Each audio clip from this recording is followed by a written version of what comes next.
Have you ever been treated like trash just because of your size or because your work clothes were dirty? That is exactly what happened to Jameson. He was a 300-pound single dad standing in Chicago's most exclusive hotel lobby.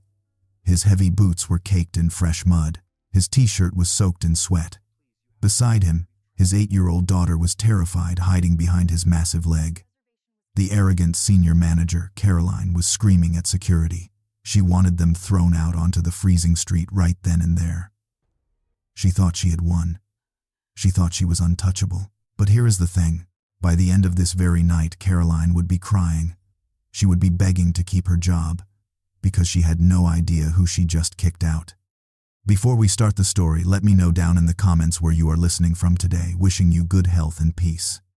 8 years ago, Jameson's world completely collapsed. He sat in the sterile, cold waiting room of the city hospital holding a tiny bundle wrapped in a pink blanket. His newborn daughter, Chloe. Just hours after she was brought into the world, his beautiful wife, Sarah, suffered a massive hemorrhage. The doctors tried everything, but they could not save her. Jameson was left completely alone with a baby who had not even opened her eyes yet. He had no family to rely on, no savings in the bank, and a mountain of medical debt piling up on his kitchen table.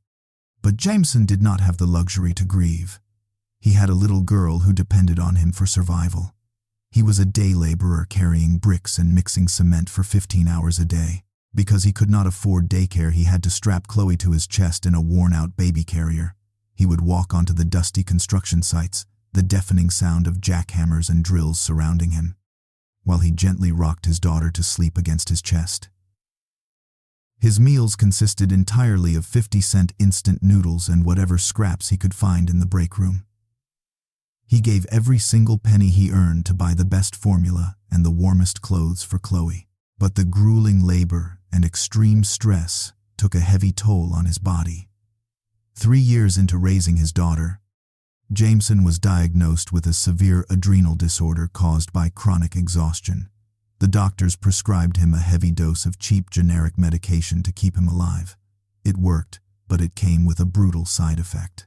The medication caused a rapid, uncontrollable metabolic shift. Within months, Jameson's body ballooned. He gained over 100 pounds of sheer mass. He became a 300-pound giant. The sharp, handsome features of his youth were buried under heavy layers of weight. People started looking at him differently. They saw his dirty clothes, his massive frame, and they immediately judged him. They whispered cruel insults when he walked into the grocery store. They called him lazy. They called him a slob. They had no idea that the man they were judging was working 15-hour shifts on his feet, swallowing bitter pills every morning, just so he could stay alive long enough to watch his daughter grow up. He swallowed his pride. He endured the stares and the laughs because none of it mattered as long as Chloe was smiling. And today, 8 long years after that tragic day in the hospital, it was Chloe's birthday. She was turning 8. Jameson looked at his little girl spinning around in her beautiful pink dress. He had been preparing for days for this exact night. He was going to take her to the Grand Oak, the most exclusive restaurant in the city. He wanted her to feel like a princess, even just for one night. Jameson pushed his front door open. He had just finished another long day at the construction site. He was a man who worked with his hands, managing crews and making sure the foundation of the city was built right. His massive 300-pound frame felt heavy as he walked inside. The smell of damp earth and curing concrete lingered on his skin. He tossed his keys onto the kitchen counter. He had exactly 45 minutes to get ready. It was the most exclusive hotel in the city, the kind of place that required reservations months in advance. He wanted to give his little girl a wonderful, memorable evening. He walked into the bathroom and turned the shower faucet. Nothing happened, just a hollow, sputtering sound followed by a slow drip of rusty brown water. A pipe had burst down the street, shutting off water to the whole block. He groaned, leaning his large hands against the sink. He could not shower. He could not wash the dust out of his hair. He checked his watch. 5:15 p.m. They had a reservation at 6 p.m. If they did not leave in 10 minutes, they would lose their table. The Grand Oak did not hold tables for anybody. He had a choice to make. He could cancel the dinner, or he could go as he was. He walked into his bedroom, pulled off his dusty work shirt, and grabbed a clean black t-shirt. But the clean shirt could not hide the grime on his arms. It could not hide the dirt under his fingernails or the rough calluses on his hands. He stood in front of the mirror. He remembered his father, Arthur. Arthur was a bricklayer who taught him the value of hard, honest work. His father used to tell him real luxury isn't found in expensive suits. It's built by the muddy hands willing to do the work. Jameson took a deep breath. He promised his daughter a special night. But he had no idea the staff at the Grand Oak was about to treat him like he did not belong there. They pulled up to the hotel in his 15-year-old Ford pickup truck. The engine rumbled as he parked in front of the massive glass doors. Parked next to his truck were sleek black Mercedes sedans and a bright red Ferrari. The valet, a young man in a crisp white uniform, stepped forward. But as Jameson stepped out, the valet hesitated. His eyes darted from Jameson's jeans to his rugged boots. Jameson ignored the look. He walked around the truck and opened the passenger door for Chloe. She was wearing a beautiful little pink dress. She looked like a princess. But as they walked through those towering glass doors, the atmosphere changed. The lobby of the Grand Oak was breathtaking. A massive crystal chandelier hung from the ceiling. Classical music played in the background. But then, there was the sound. The heavy thud of Jameson's work boots against the polished marble. The lobby was filled with VVIP guests. Men in tailored Italian suits. Women wearing diamonds. And one by one they stopped talking. The silence spread quickly. Eyes turned toward them, staring, judging. Whispers erupted from the velvet lounge chairs. Chloe felt it. She shrank down, grabbing the fabric of Jameson's jeans and trying to hide behind his leg. The weight of their stares was uncomfortable. But Jameson did not look down. He reached down and gently grabbed his daughter's hand. He squeezed it softly. "It is okay, sweetie," he whispered. "We have a reservation." He walked straight toward the grand reception desk. He thought the silent judgment was the hardest thing to endure. But he was wrong, because a woman in a tailored designer suit had just stepped out from behind the desk, and she was walking straight toward them, blocking their path. What happened next would test every ounce of his patience. Caroline stood exactly in front of them. She was 28 years old. She wore a sharp, perfectly tailored red suit. In her right hand she held a gold-plated pen. She tapped it against a thick leather notebook. Tap, tap, tap.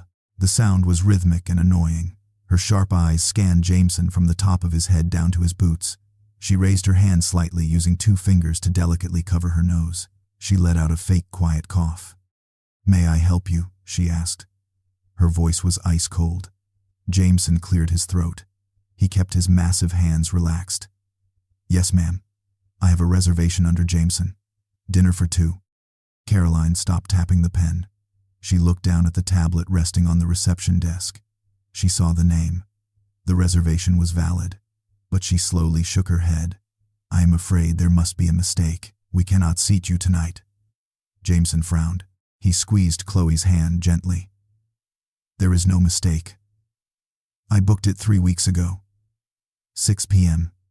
"The reservation is not the issue," Caroline said. She looked him directly in the eyes. Her gaze was completely devoid of empathy.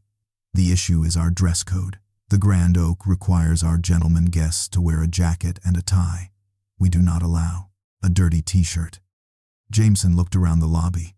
He pointed to a young man sitting on a velvet couch just 20 feet away. The man was wearing a designer white t-shirt and ripped jeans. "That guy is wearing a t-shirt. He does not have a jacket." Caroline's jaw tightened. "That gentleman is a tech CEO. His attire is considered modern luxury. Your attire, however, is inappropriate for our dining room." Jameson felt a flash of anger in his chest, but he pushed it down. He was not going to ruin this night by making a scene. He wanted to set a good example for his daughter. "Look, I understand I am not dressed for the occasion. A water main broke on my street. I could not shower. But it is my daughter's 8th birthday. We are just going to eat, pay the bill, and leave. We will not bother anyone." Caroline leaned forward slightly. The smell of her floral perfume clashed with the smell of the construction site on his clothes. She did not just want him out. She wanted to make a point. "Sir, we cater to a very specific class of clientele. People pay for an exclusive experience. They do not pay to sit next to someone who brings dirt from the street into my dining room." Jameson's breathing grew heavier. The whispers from the surrounding guests were getting louder. "Please," Jameson said, his voice dropping to a low, rough whisper. "It is her birthday." Caroline's eyes turned merciless. She snapped her fingers in the air. Immediately, 2 large security guards stepped forward, flanking her sides. "This place is not for you," Caroline said loudly. She wanted the whole lobby to hear her. "Take your daughter somewhere else. Go get her some fast food." The words hung in the air. Fast food. It was a direct, cruel insult. Jameson's massive fists clenched. The thick veins on his muscular forearms popped against his skin. His 300-pound frame tensed like a coiled spring. The anger was boiling inside him. He wanted to yell at her. He wanted to show her exactly what he thought of her arrogance. But he didn't. He felt a tiny tug on his jeans. He looked down. A single tear was rolling down Chloe's cheek. Her bottom lip was trembling. She was absolutely terrified of the situation. 10 seconds. That was how long it took for everything to go wrong. Jameson closed his eyes for a fraction of a second. He swallowed his pride. He realized something in that exact moment. A father's job is not to win every fight. A father's job is to protect. If he lost his temper, it would only prove Caroline right. It would teach Chloe that anger was the only way to solve a problem. He refused to give Caroline that satisfaction. He bent down, scooping his 8-year-old daughter up into his massive arms. She buried her face into his neck. He felt the tight, desperate grip of her little arms wrapping around him. She sobbed quietly into his shoulder. Jameson did not say a single word to Caroline. He did not yell. He did not curse. He just gave her one long, piercing look. A look that promised he would not forget this. Then he turned around. He carried his daughter across the pristine marble floor. He walked right past the staring guests. Every step felt heavier than the last. He could feel their eyes burning holes into his back. The cold wind hit his face the second he pushed the heavy glass doors open. He walked out into the freezing Chicago night air. He carried his daughter toward the Ford pickup truck. He gently placed her in the passenger seat and buckled her in. She was still crying, wiping her eyes with her small hands. Jameson started the engine. The loud rumble of the truck echoed through the quiet valet area. He walked away not because he was weak, but because a father's job is to protect. But he was about to prove that a dirty shirt does not mean a weak spirit. Jameson had his hand on the heavy glass door. He was ready to leave this awful place behind forever. But just as he pushed the door open, a deep, violent rumble echoed through the lobby. It did not sound like thunder. It sounded like the building itself was groaning. The pristine marble floor vibrated under his heavy boots. Suddenly, a massive boom shook the entire first floor. The main high-pressure hot water pipe running beneath the hotel had ruptured. In an instant, the elegant classical music was drowned out by the deafening hiss of pressurized steam. Thick, blinding white smoke began pouring out of the brass ventilation grates along the walls. The power flickered. The massive crystal chandelier above them swayed dangerously. And then, the boiling water breached the surface. A geyser of scalding hot water blasted through the marble floor near the center of the dining room. Panic erupted immediately. The calm, sophisticated atmosphere shattered into absolute chaos. The VVIP guests, who had just been sipping champagne and mocking Jameson, were now screaming in pure terror. Men in expensive Italian suits shoved each other out of the way. Women dropped their diamond necklaces and designer purses, scrambling over velvet chairs to escape the rising water. The boiling steam filled the room, making it impossible to breathe. The heavy plaster ceiling, soaked by the bursting pipes above, began to sag. It weighed thousands of pounds. If it collapsed, it would crush everyone trapped inside. Caroline, the arrogant manager who had just threatened Jameson, completely lost her composure. Her perfectly tailored red suit was soaked. She shrieked, dropping her gold-plated pen. Instead of helping the guests, she turned and sprinted toward the emergency exit. The 2 large security guards followed right behind her, abandoning their posts. They pushed past an elderly couple, leaving the guests trapped in the rapidly flooding, steam-filled lobby. The people who had just mocked him were now screaming for someone to save them. Jameson stood at the doorway. The cold night air was blowing against his back. He could have walked away. He could have driven off in his truck and let them deal with their own disaster. But he was a man who built foundations. He fixed broken things. He did not run away. He picked Chloe up and sprinted outside. He placed her safely in the passenger seat of his truck. "Stay right here, sweetie," he ordered, his voice firm but calm. "Lock the doors. Do not open them for anyone. Daddy will be right back." Without waiting for an answer, Jameson turned around and charged straight back into the burning, suffocating hotel. The lobby was a nightmare. The heat was unbearable. Scalding water covered the floor, soaking his boots. He pushed through the terrified, fleeing crowd, moving against the tide of people. His construction experience kicked in. He knew exactly where the main utility room would be in a building of this era. He found the steel maintenance door near the kitchens. It was locked, but a single brutal kick from his heavy work boot sent it flying off its hinges. He rushed down the concrete stairs into the basement. The situation down there was catastrophic. The air was a thick wall of boiling steam. The pressure was so intense that the glass bulbs of the overhead lights shattered with sharp pops, showering him in sparks and darkness. He had to navigate by touch and memory, wading through knee-deep scalding water. He finally reached the main shut-off valve. It was a massive 10-inch iron wheel, but the metal was completely rusted over. It had not been maintained in years. Jameson grabbed the wheel. The iron was blistering hot. The heat seared the skin of his palms instantly, but he did not let go. He planted his muddy boots firmly against the concrete wall for leverage. He wrapped his thick, calloused hands around the iron spokes. He gritted his teeth and pulled. The wheel did not move a single millimeter. "Come on," Jameson roared. The veins in his neck bulged. His 300-pound frame, built by 14 hours of daily, grueling labor, strained against the rusted metal. He channeled every ounce of strength in his body. The cheap black t-shirt he was wearing clung to his massive chest, completely soaked in sweat and boiling water. The steam burned his arms. His muscles screamed in agony. His scarred knuckles turned white and then began to split open, blood mixed with the hot water dripping from his hands. But he did not stop. He remembered his father's words. Real luxury was built by muddy hands willing to do the hard work. Right now, those hands were the only thing keeping this building from collapsing. With a deafening metallic screech, the rusted iron wheel finally cracked. It began to turn. Jameson pushed harder, ignoring the searing pain in his flesh. 1 rotation, 2 rotations, 3. He fought until the wheel hit the bottom lock. The deafening hiss of the steam suddenly died down. The geyser of boiling water stopped.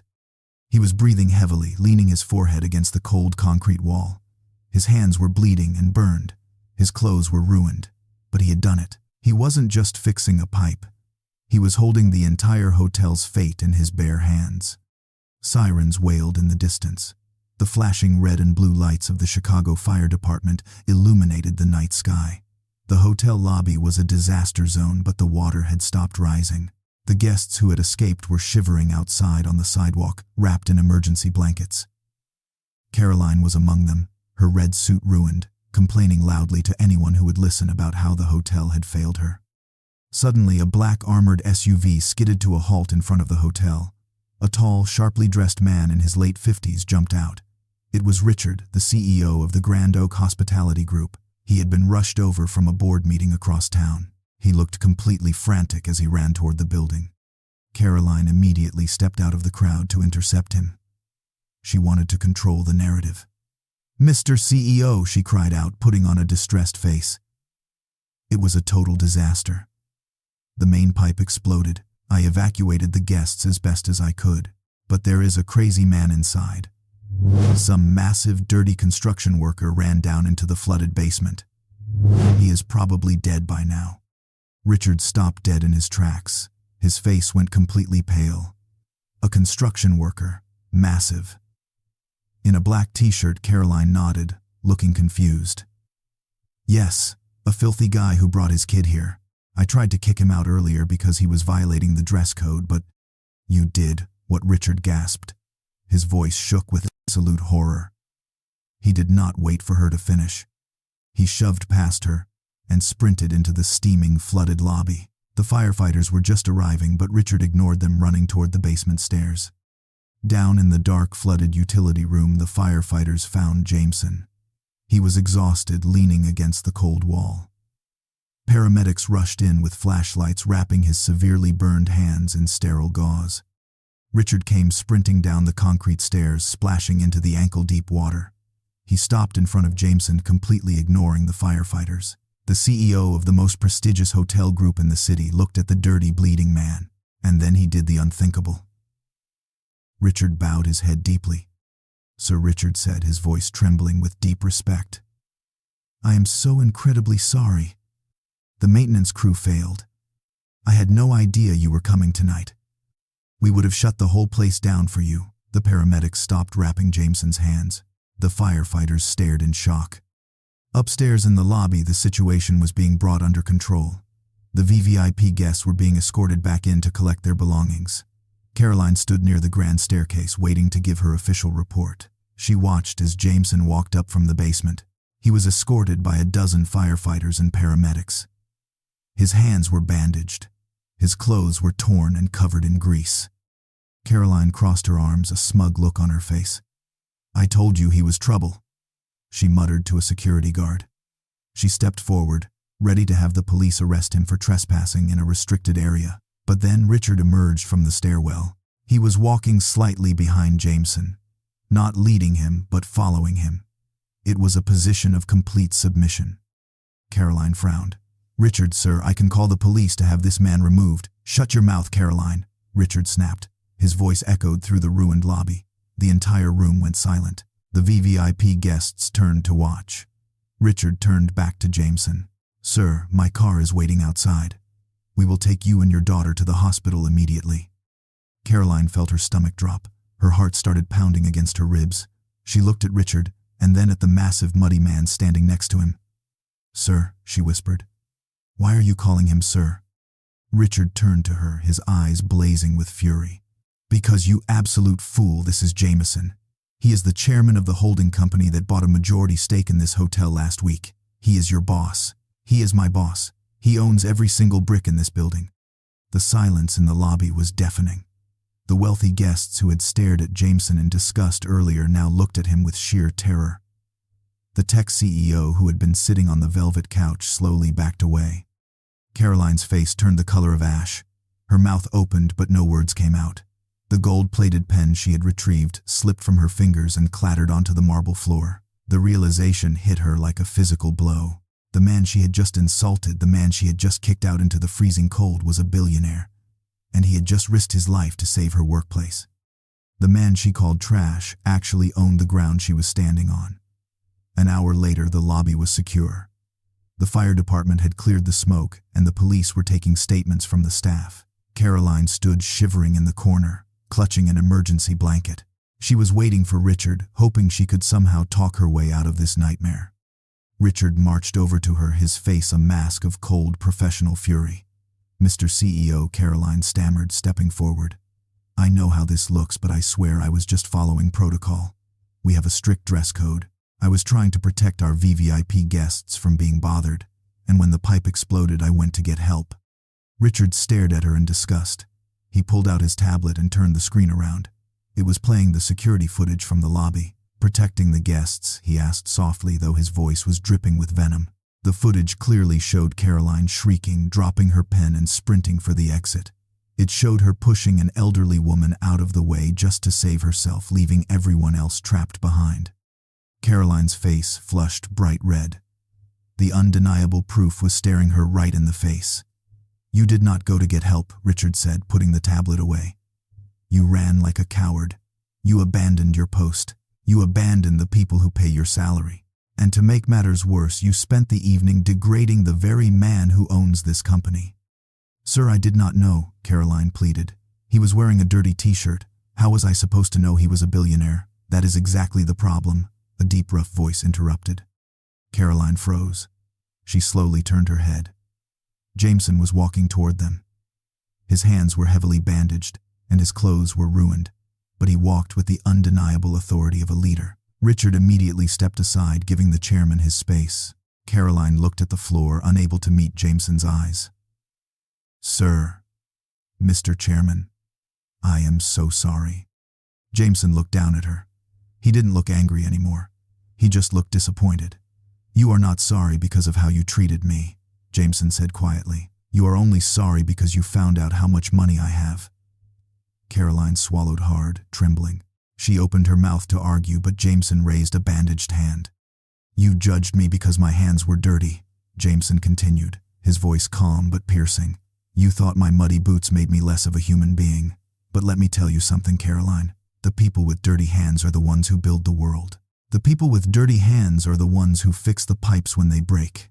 And tonight a man with dirty hands had to do your job because the woman in the expensive red suit was too busy running away." The words hit her harder than a physical slap.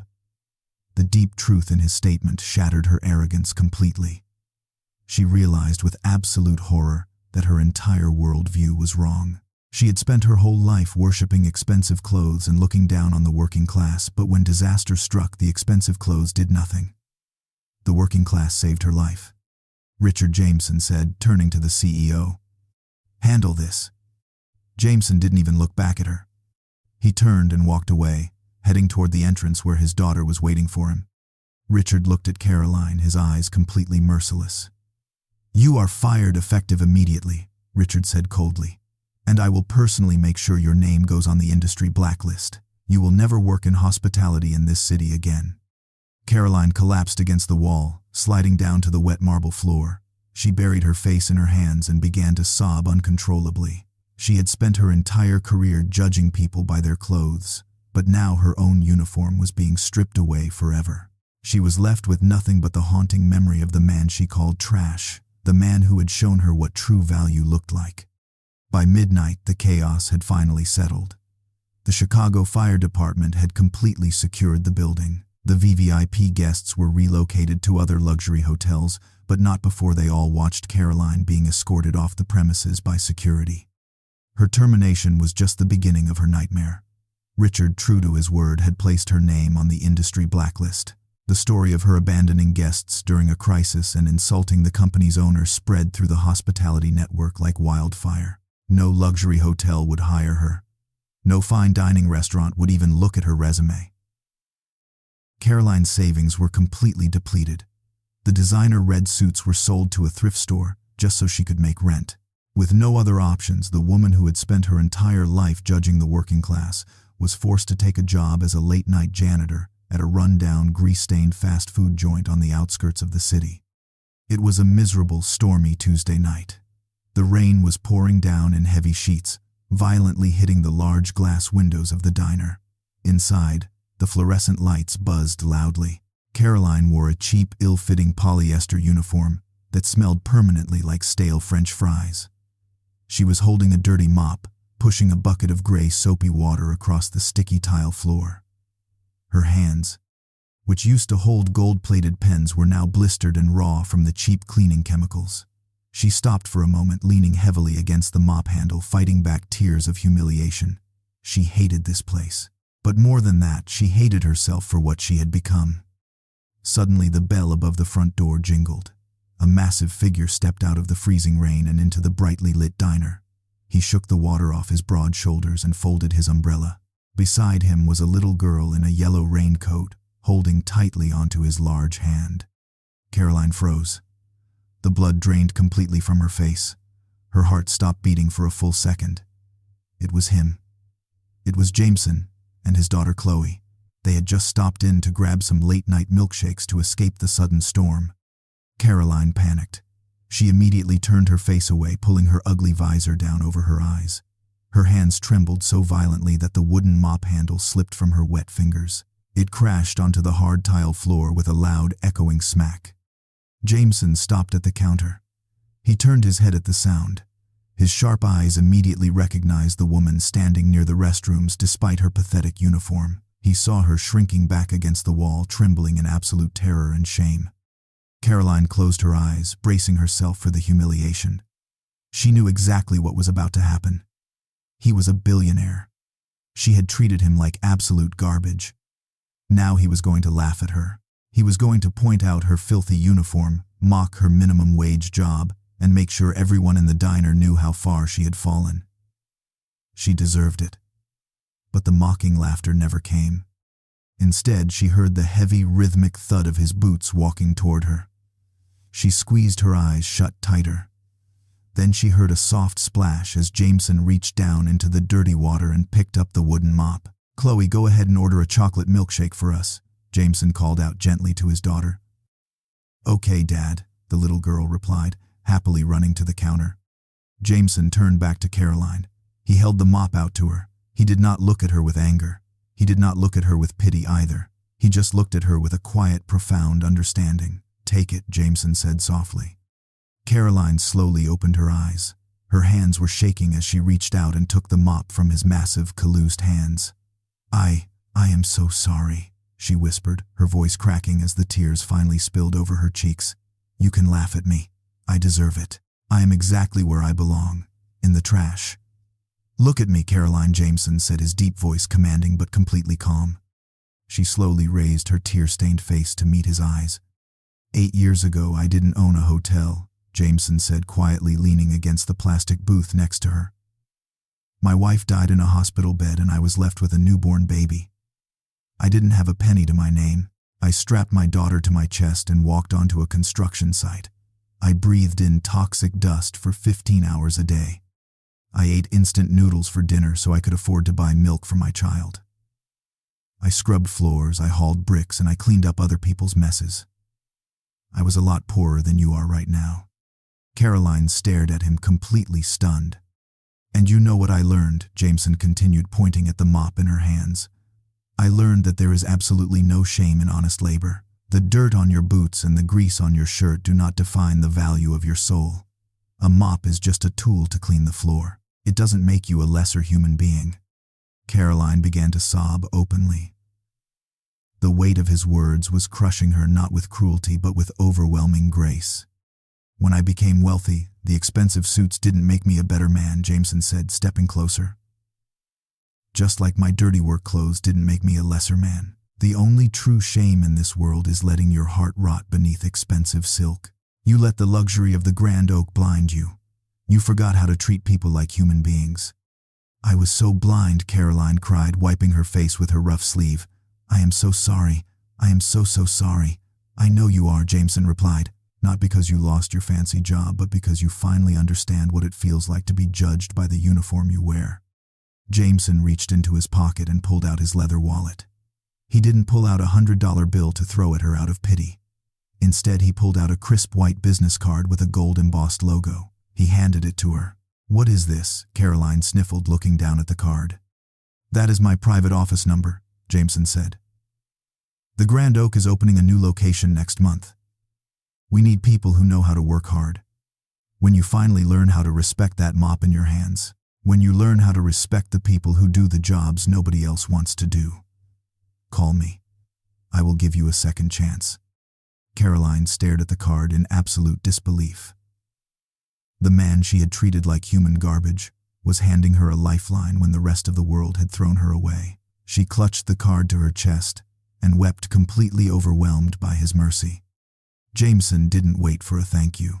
He simply turned around and walked back to the counter where Chloe was waiting with 2 large chocolate milkshakes. He picked up his daughter, laughing as she playfully booped his nose with a straw. As Caroline watched them walk out into the rainy night, a profound sense of peace washed over her. She picked up her mop. She gripped the wooden handle firmly. For the first time in her life, she didn't feel ashamed of her uniform.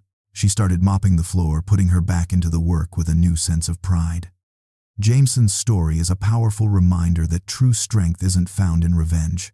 It is found in forgiveness. We live in a world where people are constantly judged by the clothes they wear, the cars they drive, and the jobs they do. But true wealth is not measured by the fabric on your back or the balance in your bank account. It is measured by the courage in your heart, the calluses on your hands, and your willingness to lift others up when they are at their lowest. What did you think about how Jameson handled Caroline in the end? If you were in his shoes, would you have offered her a second chance, or would you have walked away? Let me know your thoughts in the comments below. And if you enjoyed this story, please hit that like button and subscribe for more inspiring stories. Until next time, stay strong, stay humble, and take care of each other.